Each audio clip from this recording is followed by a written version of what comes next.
Bueno, pues buenos días, ya casi tarde. Good afternoon, everyone. This is the continuation of this doctoral seminar, The Fortune of Being Together Guaranteeing, and The Fortune of Being United, Securing and Strengthening Europe's Cohesion, the Charles V European Award, Angela Merkel. And now I will be introducing you to Dr. Jürgen ELVERT from the Cologne University in Germany. I want to thank him for supporting this doctoral seminar as a beginning, together with Dr. Rick Kye Gan in Milan. They had the idea of creating this doctoral seminar for these Charles V European Award to try and reflect on some European matters that could be of interest to many young people and students from both Europe, Latin America, and the rest of the world. And now we have Rick Kye Gan. Thank you and congratulations for having this scholarship. Dr. ELVERT. Yeah, thank you, Miguel, for this very friendly introduction. It's quite easy. You all know our next speaker, so it's just a formal way to announce our next speaker, Rick Kye Gan, who came all the way from Malaysia via Oviedo to Yuste to talk about public health preparedness for the next pandemic, I hope not, behavioral and psychological resilience among healthcare workers in the European cohort. Ricky, it's all yours.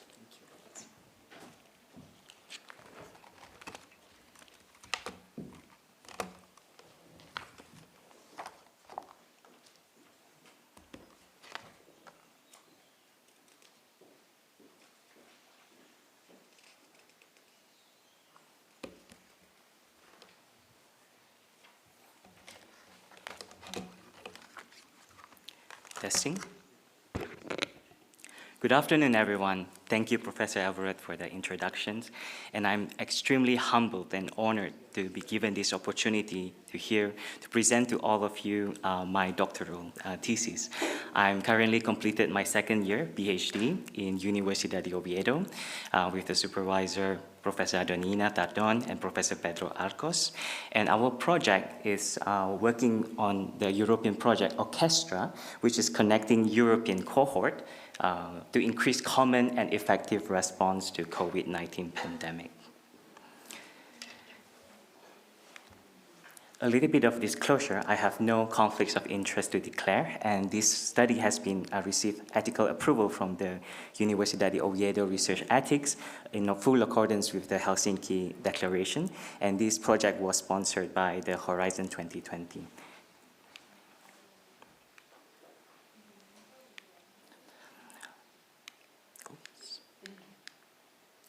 Well, today we will walk together down the memory lane of COVID-19 pandemic. I will define my research gap as well as research question. We will go through my research methodology and the result that I have obtained so far, including the quantitative studies, systematic review and meta-analysis on preventive behavior, proof of concept of artificial intelligence applications of psychological first aid application, and the future direction on the qualitative studies, which I am planning to move forward with this awards grant. So let's walk down the memory lanes of COVID-19 pandemic. At the end of 2019, the World Health Organization was informed that there is a pneumonia of unknown origin outbreak in Wuhan, China.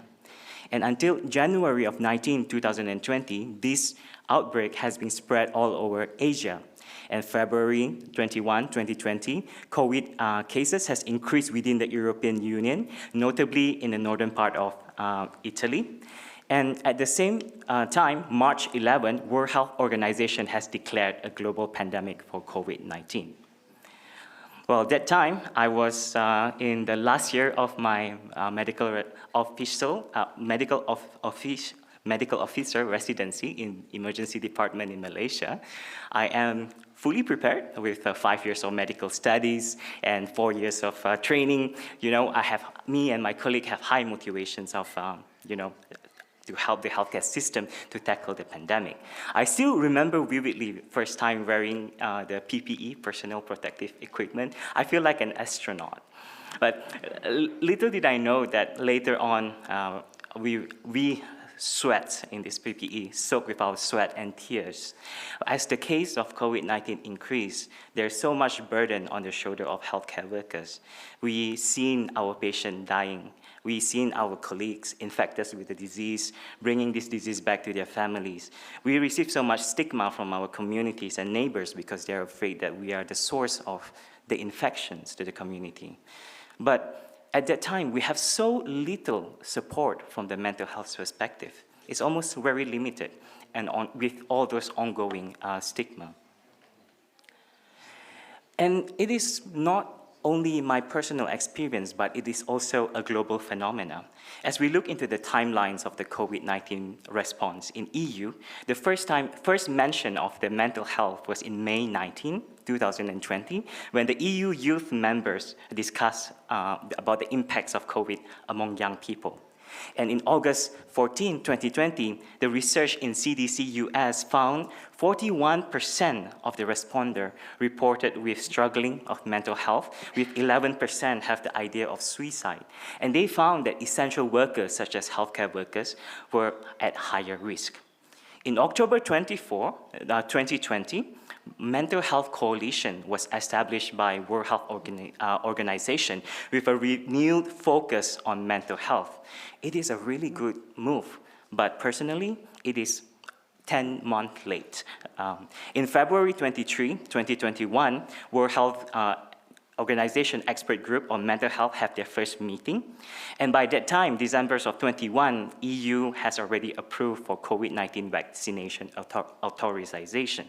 And at that time, they also recognized that healthcare workers are the vulnerable group from the perspective of mental health. In October 7, in CDC, mental health conditions were added into the list of risk factors associated with a severe illness from COVID-19. Well, let me make this, simplify this situation of vulnerabilities.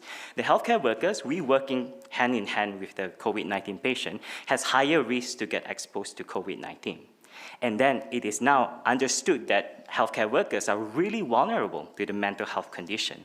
And then the new findings finds that the people who are suffering from mental health condition are at a higher risk to get the severe form of COVID-19.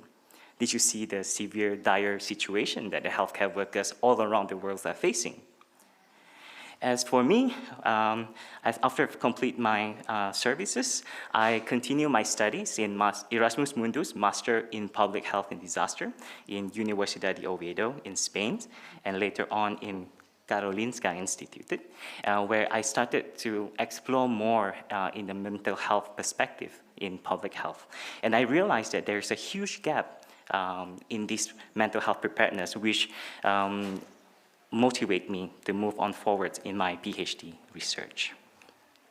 Moving forward down the memory lane, more research now coming out showing that 52% of the healthcare workers all around the world from this global meta-analysis have burnout syndrome. Imagine 1 out of 2 healthcare workers in the hospital. Further studies also show that 30% of the healthcare workers have anxiety, 28% depression, post-traumatic stress disorder 20%. And by then, World Health Organization in May of 5th, 2023 announced that there's an end of pandemic. But we are still experiencing the impact of this pandemic, especially from the mental health. As we can see that, as we can see that almost 30% of the healthcare workers are planning to leave their current job, and 1/5 of the healthcare workers want to quit their profession completely. All right. So what is the state of COVID-19 now? What is the status? World Health Organization has classified COVID-19 as disease X, which among a list of pathogens that could cause the future outbreaks and pandemic. And this is so important because of we need to communicate the risk to do the proper surveillance from the perspective of public health and to make sure that they are in control. And with this recent publication, you can see that in the European context, the COVID-19 is still there, together with the high pathogenic avian influenza, gripe, still waiting for the right mutations, right time to strike for another outbreaks and pandemic again. And I think it is also important to define what are the consequences of a COVID infection, which is long COVID. It is defined as the continuations and development of a new symptom after the initial COVID infection, and the symptom lasts at least 2 months with no other explanation, up to 5 years. Well, we only have 5 years of data after COVID-19 pandemic when COVID-19 first appeared. And this long COVID situation has a long list of symptoms, up to 200. But the most common one was fatigue, brain fog, some of the respiratory symptoms, loss of sense of smell. And a lot of studies have started to appear to show the biological and physiological mechanism behind this situation. For example, the virus reservoir. For example, the virus. Sorry, I'm just trying to adapt to this technology. Virus reservoir, inflammation, some of the endothelial dysfunction, and even gut microbiome disturbance after the COVID-19 infection. However, there's a gap in these studies is that not much study has been done in terms of mental health, especially in the occupational health perspective. So here I want to define what is health. According to World Health Organization, health is the complete physical, mental, and social well-being, not merely absence of any disease or infirmity. It is a sweet spot between the overlap of these three big domains. Physical well-being, is a physiological aspect, biological aspect like your sleep, your nutrition, exercise. Social well-being focuses on quality of individual relationship, the interaction, the connection with your community, including occupational context. And mental well-being, which I focuses on, is a state that enable people to cope with the stress of life and realize their abilities, learn well, work well, and contribute back to the community. And unfortunately, mental health is one of the gaps that I plan to focus further in my PhD thesis. So the question for my PhD is, who are the vulnerable ones among healthcare workers? Vulnerability can be defined as the physical, social, and occupational factors which increase the susceptibilities of healthcare workers to psychological impact in COVID-19 pandemic. So we want to see among healthcare workers who are the one that is most vulnerable to this situation. Next, I also want to look into what are the psychological consequences, the potential mental health problem that may occur as a result of suffering of COVID-19 infection among healthcare workers.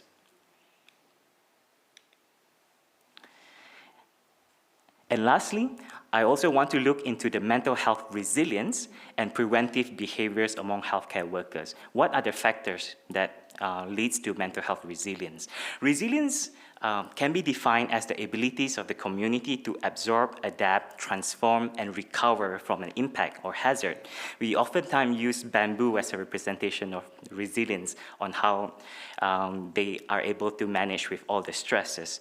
And then the preventive behavior, any behavior that according to professional, medical, and scientific standard that prevent disease in asymptomatic stage and which is voluntarily undertaken by a person who believes himself to be healthy. And this is really important that has been stressed during the pandemic among healthcare workers.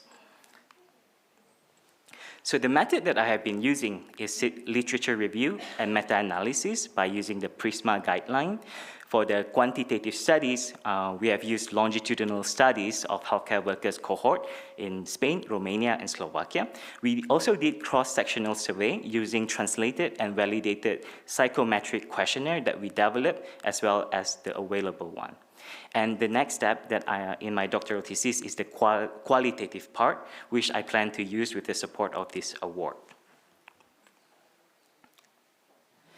Okay, this is the result of one of our developments of the screening questionnaire. We have published this in the British Journal of Health Psychology on development, validation, and accuracy of orchestra emotional exhaustion screening questionnaire among healthcare workers during COVID-19 pandemic.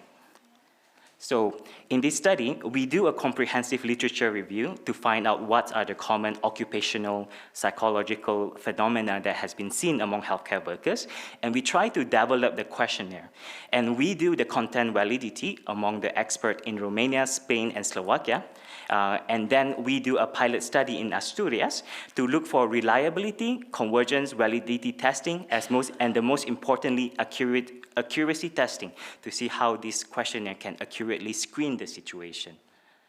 So what we found from the studies is emotional exhaustion is the main causes before the occupational phenomenon could deteriorate into burnout, change fatigue, and compassion fatigue. Burnout is a syndrome conceptualized as resulting from chronic workplace stress, characterized by the feeling of being drained, ineffective, and cynical about one's work.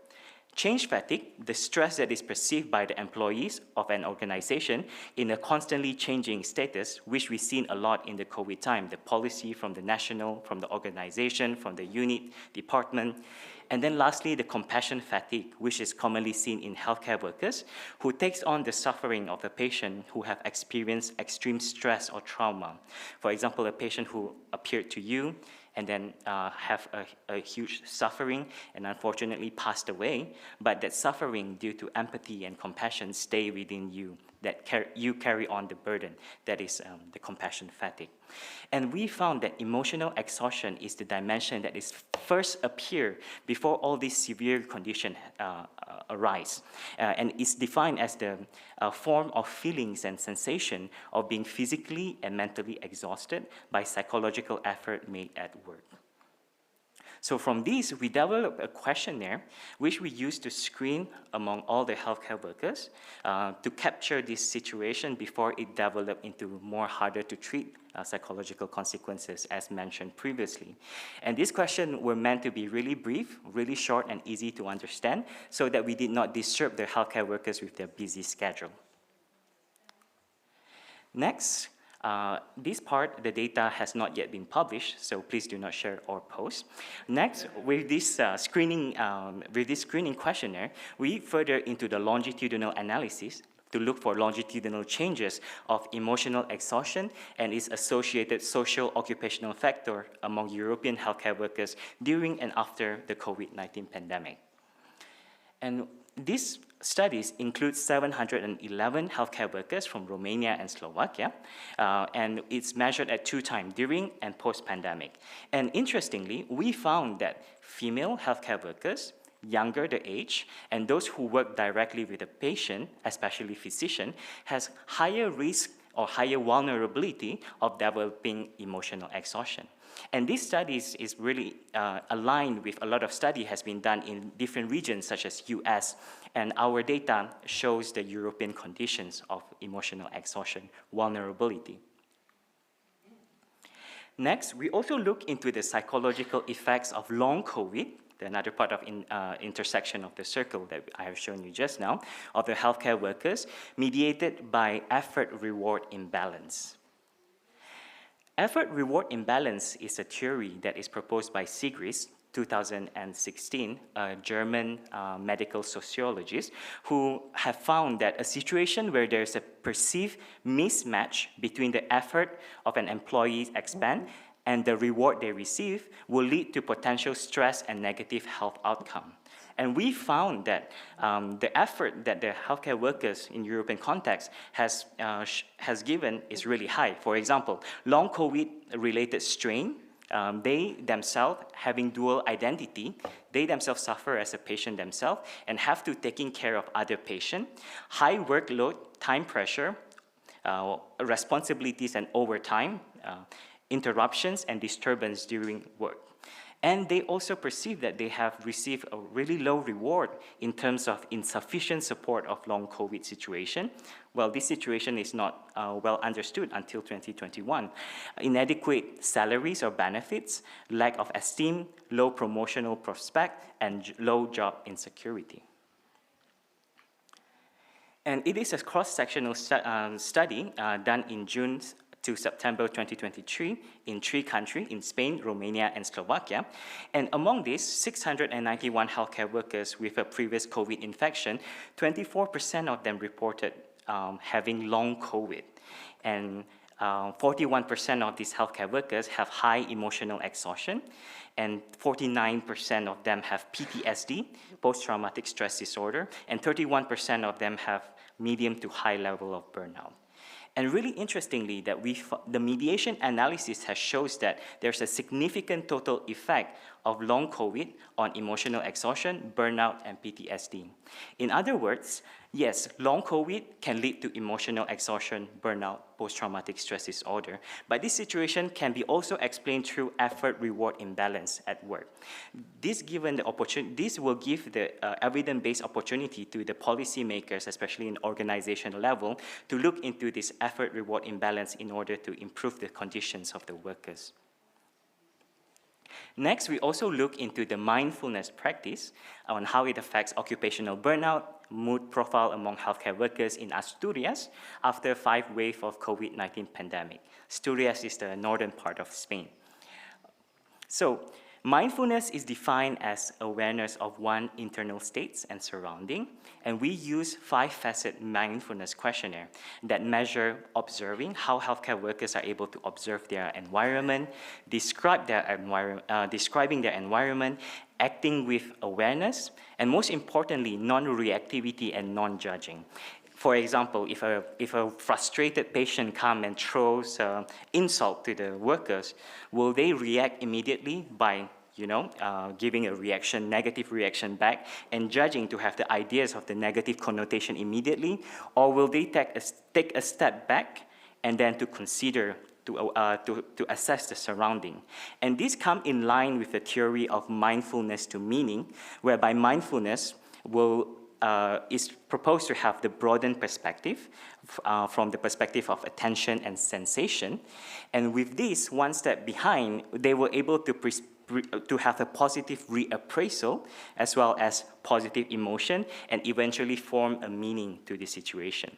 So in the healthcare workers that practice mindfulness, they were able to think, well, maybe it's not personal, maybe the patient is suffering something really bad situation that require attention and hence the reaction. So, not surprising, the findings that overall mindfulness was highly significantly associated with lower negative mood state, including anxiety, depression, anger, and fatigue, and confusion. And further analysis also shows that increase in mindfulness reduce the likelihood of experiencing burnout and the feeling of ineffectiveness. And notably, the non-judging and non-reactivity domain emerge as the significant predictors to improve the mood outcome. And then we move a step further to do a systematic review and meta-analysis on the preventive behavior among EU healthcare workers pre- and post-COVID-19 vaccination availabilities.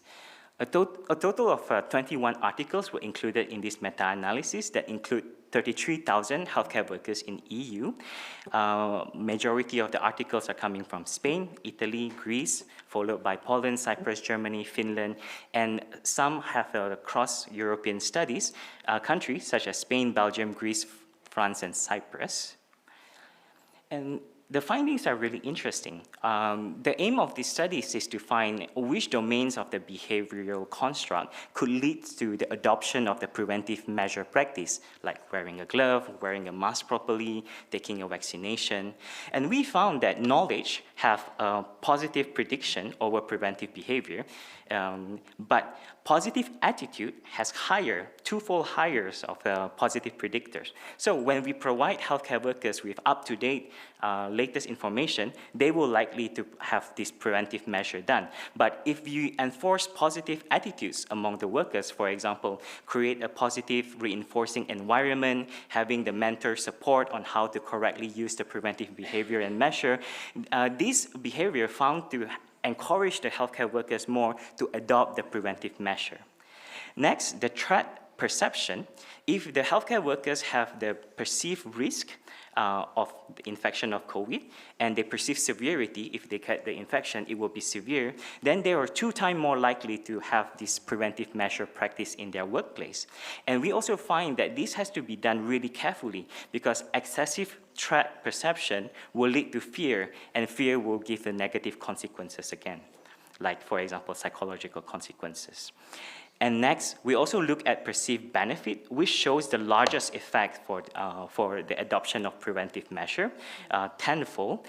For example, if you receive COVID vaccination before infection, you will be less likely to have long COVID. What are the benefits after performing some of the preventive measure? Then they are more likely to adopt it.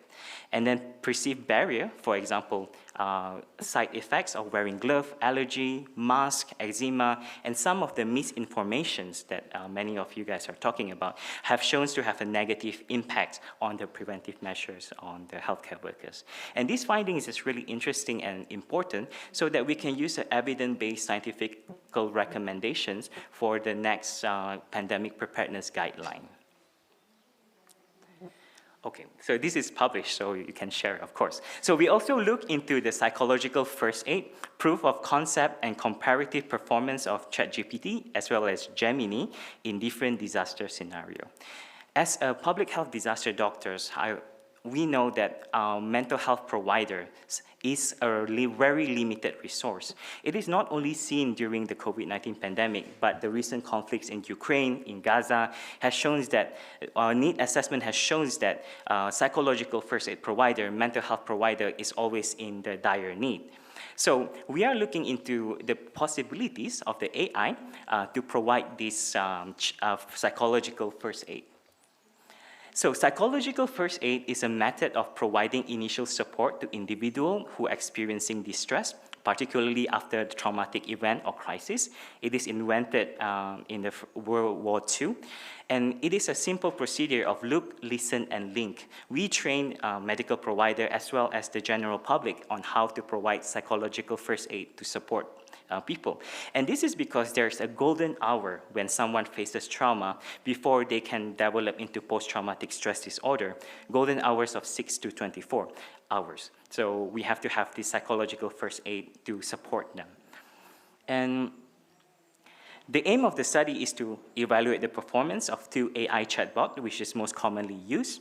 We use a mixed method of cross-sectional analysis. So we are using the scenario of the disaster, including pandemic, that we train the students as well as the general publics, and we put it as a prompt to ChatGPT. And we see how well the ChatGPT giving the response from the perspective of psychological first aid. We use the same marking questionnaire that we will rate our student.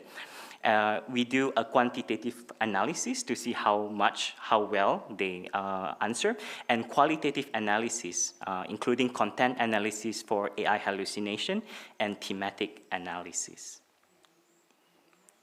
So the result was really interesting. It is shown that ChatGPT have a better performance than Gemini. However, there are AI hallucinations seen 18% in ChatGPT and 50% staggeringly in Gemini. And in the field of healthcare, hallucination is a really dangerous situation because it shows the credibilities, and it can be sometimes detrimental in this in the support that is provided. Therefore, we have a really reserved attitude now, or recommendations in using chatbots in providing psychological first aid. In our thematic analysis, it's really interesting because we see the AI chatbots able to assess the need and the state of the patient, able to listen them by providing empathetic response, and then able to link them with some of the help that is needed. Sometimes they all even show professionalism, for example, respect to the confidentiality, and they also able to provide mental health and psychosocial support by calming technique, relaxation technique, for example. So we are really cautious in the recommendations of the implementations of AI in the current stage. So the future direction with the support of this award is that I aim to examine how psychological and behavioral medicine can strengthen public health disaster preparedness by mitigating mental health challenges faced by healthcare workers during pandemic. And the theoretical frameworks that I will be working with, these qualitative studies, are job demand and resource, a framework that explains how characteristics of the work environment influence employee well-being and performance, and health belief theory, a social cognitive framework used to understand and predict health-related behavior, particularly in the context of preventive actions and disease management. So what I have presented, the data on the quantitative studies, we are looking from a very limited scope of question, but we are able to do the survey in large numbers of people. But from these qualitative studies, I will be able to go in depth to understand the situation more, to determine the crisis-related health behavior, to identify the psychological impact, and to explore the mitigating factors of these mental health outcomes among healthcare workers. All right, I also want to send my acknowledgements to my supervisor, Professor Adonina, Professor Pedro, as well as on behalf of the orchestra working group from the University of Bologna, Professor Paldo and team, from the Institute of Public Health of Romania, Dr. Dana and team, from the Institute of Public Health in Slovakia, Professor Eleonora and team, from UNITO, Professor Alessandro, as well as APHP Paris, Professor Javier. So that's all of my presentation today. I'll be happy to take your questions.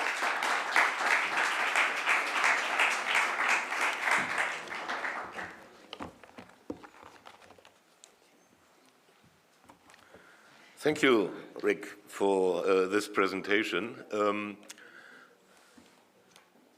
You gave me a hard job to do, actually, to comment on this as an historian.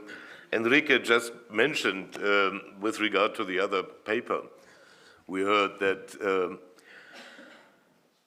there are different approaches to topics within different disciplines. Your approach is a medical one, very interesting, and I really, many aspects had already been out of my mind after the COVID pandemic. And now, with regard to your research, we are a bit back into at least the memories of the COVID pandemic. Nevertheless, as a historian, there's a whole set of questions which, well, at least as an historian, I would like to see in the final version of the project. We know quite a lot about pandemia within European history, starting with the plague, for instance, or cholera pandemia, or with regard to the 20th century, the Spanish flu, the Hong Kong flu, and finally COVID. What would interest me and what I would like to read in a paper from my point of view would be a comparison. How did the contemporaries, let's say, of the cholera pandemic of the late 19th century, of the Spanish flu after the end of the First World War, reacted to this challenge? What did they do? Did they think about further prevention? I know, for instance, from Hamburg, the Hamburg case, the cholera in the 1890s. that they improved the water system in Hamburg. There was an immediate reaction that clean drinking water was provided by the Council of the City of Hamburg to improve the situation for the citizens, that they don't have to drink infected water any longer. Yeah, the whole system of drainage within cities was changed. I'm not so much aware about the consequences of the Spanish flu. Actually, it's in the history of our memory. It is there as a brutal fact. The first real big pandemia just following the First World War. How did they react? What did they change afterwards to improve the situation? Another aspect which would interest me would be the choice of your groups. Why Romania? Why Slovakia? What is it representative to some reason, or is it just a coincidence because the people were there? Maybe you should think a bit further into this direction. Do we have representative case studies? Do we have cases which can be compared and which in the end, after the comparison, generate, well, results which are valid for longer periods? Yeah, and finally, what would also interest me is the European dimension of this project with regard to the topic of the seminar. Did the measures taken to cope with the COVID pandemic, did they improve European cohesion? And if so, to what extent and where? That's a question which should be tackled as well. I know you are working in the field of medicine, you know, but as a European citizen, I'm interested in aspects like this. I would like to get a, let's say, more complex, broader picture of this. So if you, I know, I mean, this is strong stuff for you again to tackle, but I would like to see your points, if you understand my position as an historian related to your field of research. Thank you. Muchas gracias, Jürgen. Vamos a seguir, en este caso, el procedimiento pregunta-respuesta para que dé tiempo a racionar. No sé si quieres contestar. I don't know if you want to answer him before. Okay, and then we go to the questions from the public. Thank you. ¿Damos voz al micrófono de la mesa? Sí. Testing? Okay. Yes. Thank you so much, Professor Everett, for the response. I have a quote that I heard that is, history often repeats itself. And for the case of pandemic, it is inevitable that pandemic is going to happen, but the question is when. But from the public health perspective, it is, are we prepared enough for when the next pandemic is going to come? And I am looking into the perspective of the mental health that has been shown again and again as a gap in the previous pandemic response. I think Professor has mentioned about some of the technological advancement from the perspective of the history, which is super interesting about cholera and the drainage system. And I think we also living in the times of technological revolution, I would say, with the AI advancement. So I think also it's really important to put into this consideration on how AI could also help in the preparedness for the next pandemic. And a good question on why of the choice of the cohort. Yes, it is by coincidence that these countries are involved in these cohort studies on COVID. But I think also Slovakia giving a representation of the Central Eastern, Romania, Eastern Europe, and Spain, Southern Europe perspective. So in a way, it's quite comprehensive in a way, if I might say. Lastly, is did the measure improve European cohesion? As an outsider, I would say from my personal perspective, is absolutely yes. I have seen so much of the technological sharing between countries. I have seen so much of the data that has been presented in a different scientific conference to share what is the best practice to fight against this pandemic. And I think this is the time that we sit down and look backward on what we have done and to design on how can we prepare better for the next one, especially in the perspective of mental health. Thank you, Dr. Kye. Let's go to the public and let's try to make as concrete as possible questions, and then we'll have answers and questions, okay? Thank you. Yeah, Rick, my most sincere appreciation of your presentation and your research project for your scientific rigor and for well explaining also your positionality in this research. I think it's really of added value. Really, what I appreciated in this whole presentation of the project was exactly this methodological rigor that you bring to the analysis from the meta-studies for use of different kind of tools, examining different kind of aspects of this overall, let's say, problem that you're examining. So it was actually brilliant, and I also appreciated that you tied specific contribution and specific points of research you want to develop thanks to this grant. So I really appreciated that.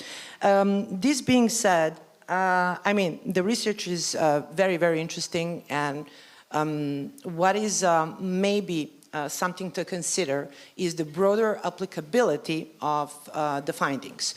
So what I mean by this is that we have a lot of evidence on the first-line responders in disaster management, not only in relation to the pandemic. So, for instance, I wrote a book on dealing with terrorism. I did interview a lot of people who were first-line responders, so firefighters, medical personnel, et cetera, et cetera. So what this study evidenced is quite similar, actually, to what you point at in your analysis. And I also factor in different kind of characteristics of the first-line responders, such as age, which was quite important, gender was very important, and the prior existence of trauma. And what is maybe something to consider in your presentation is how do you actually isolate the impact that is COVID-related, yeah, from the health risks of everyday job. One last comment is maybe connects also with what Jürgen said on the EU dimension of the research paper. So maybe it could be something on the importance of the evidence-based practice and integration in the EU-level systems of resiliency building for communities and also for health practitioners.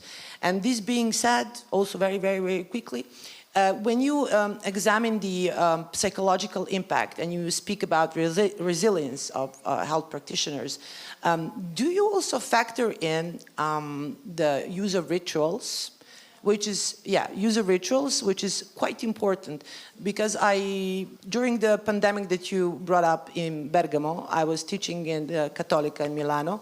So I visited a number of sites during the pandemics, and I could observe how the hospital personnel was creating spontaneous memorials in front of the hospital and engaging in this mourning and grief rituals, which was then later on said that is useful in reducing the stress levels, like helping them in a number of ways. So rituals maybe are one way of, observing this case as well. Thank you. Thank you so much, Professor, for the recommendations. So back to some of your question, how do we isolate some of the psychological consequences, whether or not it is work related to work, is that we specify in the questionnaire really clearly that to ask them to recall the situation that is only related to the work. And it is also validated in some different countries and different language to make sure that this idea is clearly convey to the healthcare workers when they do the survey. So this is the way that we try to isolate them from the other traumas that they have been experiencing. And also in our cohort, we're looking into the healthcare workers that has been working since the COVID-19 pandemic started, so that this experience on their healthcare workers in the healthcare environments are related and in line with the pandemic that was ongoing. And related to your use of ritual, I think that is a really interesting aspect that we have to look into further. But in fact, one of the survey that we have done, mindfulness, is also have some background or histories that is related to the Eastern spiritual practice of mindfulness together with the yoga. As I live in Oviedo, I also see a lot of similarities with the Camino, for example, where the pilgrims or the people started to walk to understand their situation, take a step back from their life and to explore further to see how they could go about. And I think that's that kind of spirit brings in the questionnaire of the mindfulness, but to look it from the perspective of more scientifically and therapeutically as well from our findings, apparently. Yes. Well, thank you so much for the recommendation. So thank you. I think there is more questions. The following one will be in Spanish, so I will give you just the interpretation, just in case you need it. Thank you so much, Rick. I speak in Spanish, okay? Yo soy Karen. My name is Karina Ñañez. I am a professor at the University of Granada International Private Law Department. First of all, Rick, thank you for bringing up this topic. This is such a necessary topic. I'm talking along the lines of what Anna Milosevic said. This is a work that, from my perspective, is very solid and robust, brilliant from a methodological point of view. I am a legal person, I am a law person, and we are very theoretical. So this scientific foundation that you gave to your work gives it a very solid foundation. This is a very complex work with a solid foundation. The questions that I was interested upon have already been formulated. Why Armenia? Why that perspective? We're talking about Europe here. Everything that has to be taken into account. You talk about something that is invisible that needs to be resurfaced. Mental health. Precisely, and these kind of populations, we're talking about a specific type of workers, medical workers or health workers, I mean. I've been working on this very same topic with migrants, with people coming from Venezuela, Venezuelan nationals. I'm talking about a project, a Marie Curie project that I'm working upon. We are working on well-being and how the arts, in this case theater, can reduce their anxiety levels, their stress levels when they arrive in certain places. I've also worked with inmates, with people in jail. And so thank you for bringing this up, because this is very necessary. We're talking about the right to life, right to a mental and physical integrity, the right to having a well-being. We're talking about people. We're talking about professionals that treat other people. This is so important, so thank you. But I will now move into my field of work. I think you need some kind of legal framework, maybe based on different levels. For example, you might want to explore the legal instruments that are available at an international level, for example, at the United Nations, when it comes to talking about the right to a mental health. Because that is at the heart of what you're doing. Human rights are at the heart of what you're doing, because you cannot defend something that has not been recognized by some kind of law at a certain level. So that human rights perspective is totally necessary. You need a legal framework at an international, European, national, and regional levels. In Europe, maybe the Council of Europe, the European conventions, the European Union as a whole, those mechanisms for the protection of the right to the mental health. And then at a states level, for example, in certain countries, how do they regulate that right? That is necessary, in my view, because for you to be able to defend something, for you to cry that something is being breached or violated, you need to find the law that makes it required. Thank you. Please. Testing. Thank you so much, Professor, for your recommendations, and absolutely I will take it into the consideration. And I also want to bring you to one of our studies that look into effort-reward imbalance to find the effort that the healthcare worker put into their work as well as the reward that they're receiving and how they perceive it, whether or not in balance. I think from that perspective, I could also look into what you recommend from the legal perspective. For example, how could we improve this condition? For example, long COVID was not recognized before because it's such a new syndrome that disappeared, and now it should be taken into the considerations, and maybe some sort of protection should be given to the healthcare workers who are suffering from it. I absolutely agree, and I also really agree on the mental health perspective, and I am also, sorry. I'm also really happy to listen from you for the good work that you have done. And I think it is public health is like a history. We learn as we go. And from this pandemic, we know that it is late when the mental health was prioritized. And I hope that the work that I'm doing now could make us more prepared to the next pandemic from the perspective of mental health. Thank you. Okay.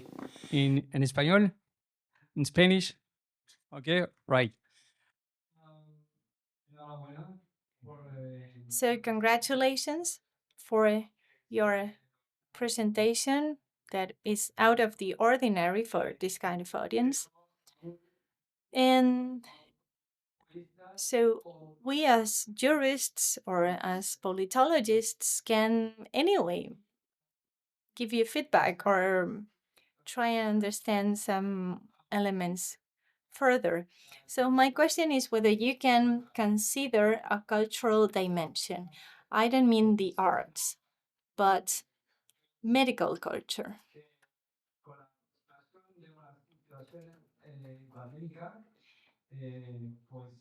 Faced with the situation of a possible future pandemic, many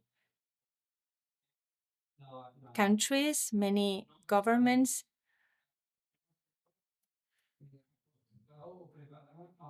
are not prepared. With the COVID pandemic, we were not ready for such a phenomenon. Not the governments, not the countries, not the population, but any phenomenon. It could be an earthquake or another type of phenomenon. We were not ready. We are not ready now because human beings, both individually and collectively, have a problem, memory. We tend to forget things very fast. We remember the lockdown, the 2-3 months. And what about the rest? Yeah, we remember some pictures. We know about why are you there? You're intimidating me. You're looking at me. You're pushing me to make it faster. So in the countries that you have analyzed, have you seen any differences in terms of medical culture? So, I mean, have they considered the pandemic in the same way from a medical perspective? And then the second question is,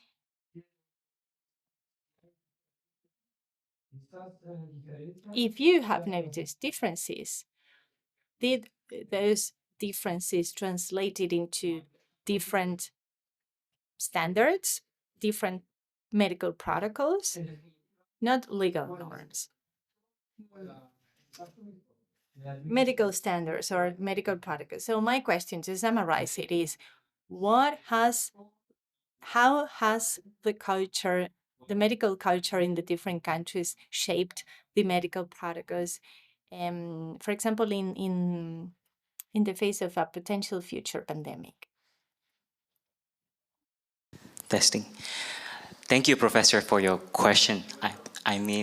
Culture is one of the really important perspectives, especially when we talk about European Union is a collective of different countries, and hence different cultures are expected. We have been really careful with the cultural dimension, especially when we are doing this survey, and we are really lucky that we also have the experts, the public health expert, occupational physician expert from each of the countries who are there to make sure that all the survey that we have done was validated and to look into the cultural as appropriations as part of the indicators. And you are right, even in the local aspect, if you look into two different clinics in the same town, they have their own cultures of working different things, but all of them have the same outcome, which is to receive their health. And therefore, in our scientific studies, we are looking into what are the outcomes that, for example, what are the psychological consequences that has been experienced in the healthcare workers of the different countries, and what are the behavioral construct determinants in general, so that we can use that to design, which is local and cultural specifics. But with that findings that we have, it is an evidence-based and scientifically based methodology, but it can be, sort of combined with the local aspects of the cultures when giving the recommendations into the local situation. So I think that is a really good question, and I hope I answered it. Good morning. I'm Rocío from the University Carlos III of Madrid. First, I would like to congratulate you, Rick. Your study, your methods, your passion and ethics are absolutely inspiring for us. From a very, very different research study line, I really appreciate your valuable and necessary study. I cannot comment anything about methods or results because from the outside are absolutely outstanding, but while you were presenting and after some of the comments, I was thinking if you have considered to include maybe as a contextual or introductory section what the EU has done to support mental health of the health professional after the pandemic. Maybe it could help you to link your research to the European scope of this seminar that's being mentioned. Thank you. Thank you so much for the recommendation. I will absolutely include that perspective. Thank you, Rocío.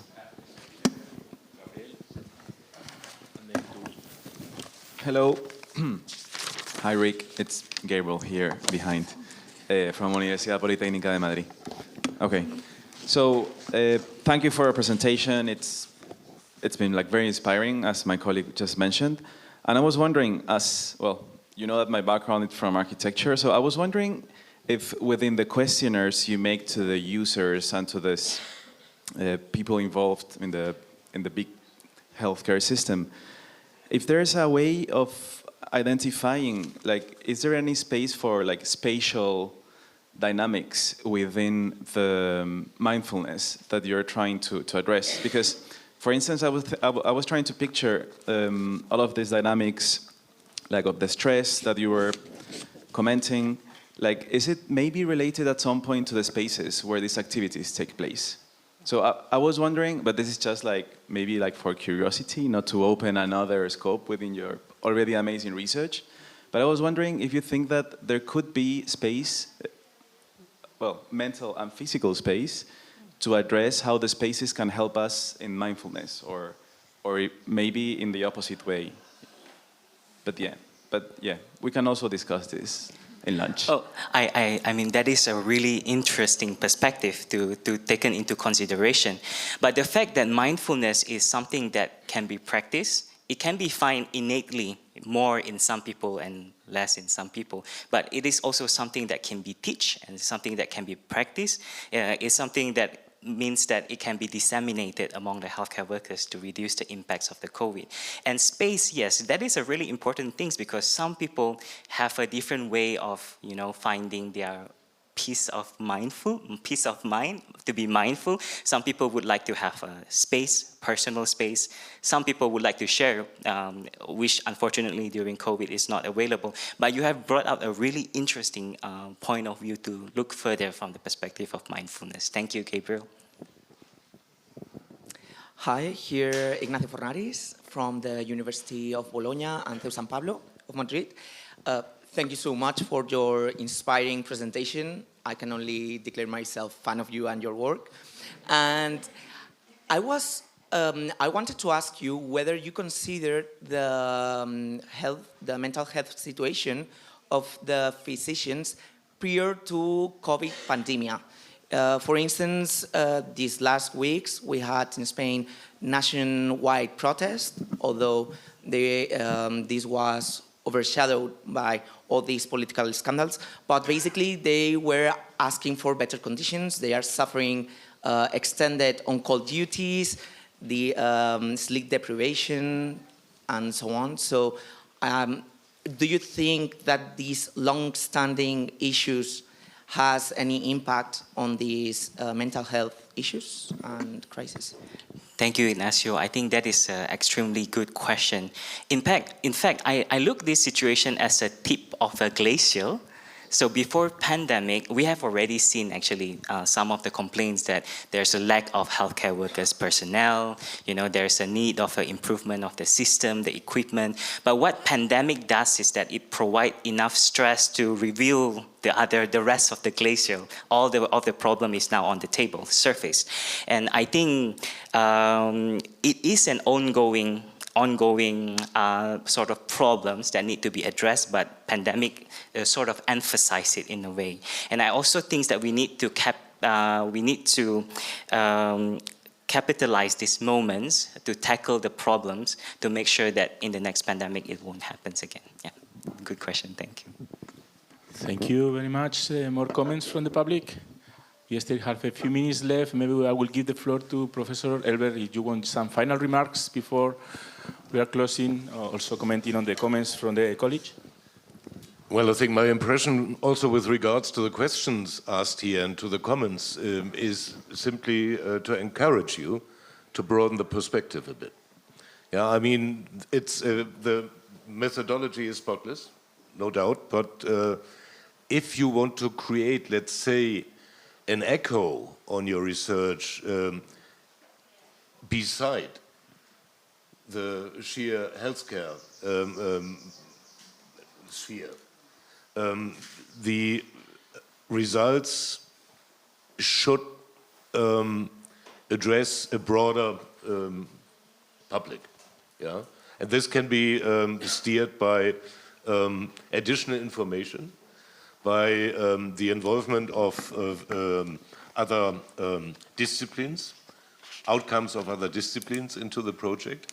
I mean, you don't have to make it yourself. I mean, you're working on the field of medical aspects, but you should invite experts from other disciplines to answer certain questions related to this project. Yeah, and what is absolutely necessary is the European perspective. Yeah, and the comparison within Europe. Maybe your test groups should be broadened a bit as well. You can, of course, rely on certain groups which are there by coincidence. But to think a bit more about comparable test groups and to take them into account would even further improve your research. Thanks.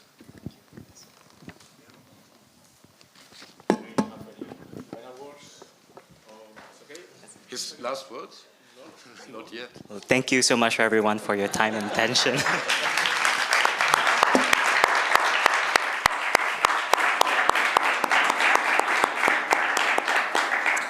Muchas gracias, doctor.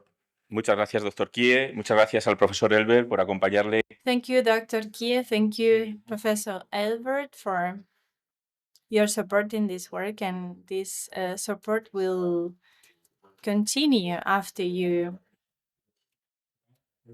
hand in your work. Thank you for sticking to your times. This is really important because we will have a little bit more time for lunch and for so relax. So you can leave your stuff here, and we have to catch the bus that will be waiting outside, and we will go to Parkers de Yuste for lunch.